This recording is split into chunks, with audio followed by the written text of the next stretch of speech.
శ్రీమద్భగవద్గీత 2వ అధ్యాయము 10వ శ్లోకం. తమువాచ హృషీకేశ ప్రహసన్నివ భారత సేనయోరుభయోర్మధ్యే విషీదంతమిదౌ వచః. ఓ ధృతరాష్ట్ర మహారాజా, రెండు సేనల మధ్య విలపించుచున్న ఆ అర్జునుని చూసి శ్రీకృష్ణుడు నవ్వుచున్న వాని వలె ఈ క్రింది వాక్యమును పలికిరి. ఇక్కడ అర్జునుడు రథం మీద కుల్లబడిపోయాడు, తన అస్త్రశస్త్రాలని వదిలిపెట్టేసి. అలాంటి పరిస్థితుల్లో శ్రీకృష్ణుడు వారు నవ్వుతున్నారు. అంటే ప్రహసన్నివ అంటే బాగుగా నవ్వటం అన్నమాట. అజ్ఞాన స్థితిలో ఉన్న వారిని చూసి, వారి చేష్టలను చూసి జ్ఞానులకు నవ్వు వచ్చుచుండును. అర్జునునకు ధర్మ సూక్ష్మము తెలియనందువలన పరిస్థితి అయోమయంగా ఉన్నందువలన శోకము కలిగింది. ధర్మ రహస్యం ఎరిగిన శ్రీకృష్ణునకు అది ఒక నవ్వులాటగా ఉన్నది.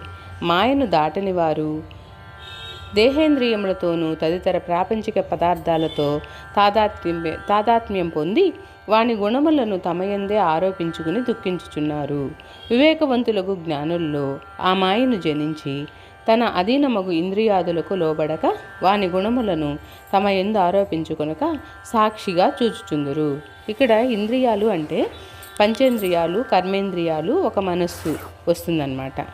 సో ఆ ఇంద్రియాలకి లోబడకుండా జ్ఞానులైతే ఇంద్రియాలకు లోబడరు, వాళ్ళని సాక్షిగా చూస్తూ ఉంటారన్నమాట. ఇప్పుడు అర్జునుడు ఇంద్రియాలకు లోబడి తన వాళ్ళు తన యొక్క బంధువులు అని అజ్ఞానంలో ఉండి బాధతో ఉంటున్నాడు అన్నమాట. కానీ కృష్ణుడు అలా కాదు, జ్ఞానవంతుడు. తనకి ఇంద్రియాలు అనేవి లోబడడు, అందువల్ల తనకి నవ్వు వస్తుందన్నమాట. ఇప్పుడు చిన్నపిల్లలు ఒక ఎగ్జాంపుల్ చూద్దాము. చిన్నపిల్లలు బొమ్మతోటి ఆడుకుంటుంటారు. ఆ బొమ్మని వాళ్ళ ప్రాణంగా భావిస్తారు. ఒక్కరోజు ఆ బొమ్మ కనిపించకపోయినా, కొంచెం సేపు కనిపించకపోయినా చాలా బాధపడతారు. దానికి స్నానం చేపిస్తారు, అది తినదు అని తెలిసిన అన్నం తినిపిస్తారు. సో అలాంటప్పుడు మనకి ఏమనిపిస్తుంది, అరే ఏంటి వీళ్ళు బొమ్మతోటి ఇట్లా చేస్తున్నారు, అది తినదే కదా అని నవ్వొస్తుంది కదా. సేమ్ సిచ్యువేషన్ అనమాట. అంటే తెలియని వానికి తెలిసిన వానికి మధ్యలో ఉన్నప్పుడు తెలిసిన వాళ్ళు తెలియని వాళ్ళని చూసి కొంచెం నవ్వుతారు కదా, మందహాసం చేస్తారు. అలాగే శ్రీకృష్ణుల వారు కూడా ఈయన ఇంత శోకంలో ఉన్నాడు, ఏంటి సిల్లీగా ఇలాగ చేస్తున్నాడు అని చెప్పి అనుకుంటున్నాడు అనమాట శ్రీకృష్ణుల వారు. ఇక నెక్స్ట్ శ్లోకం నుంచి శ్రీ భగవాను వాచ స్టార్ట్ అవుతుంది. అప్పుడు భగవంతుడు ఏం చెప్తాడో మనము చూద్దాము.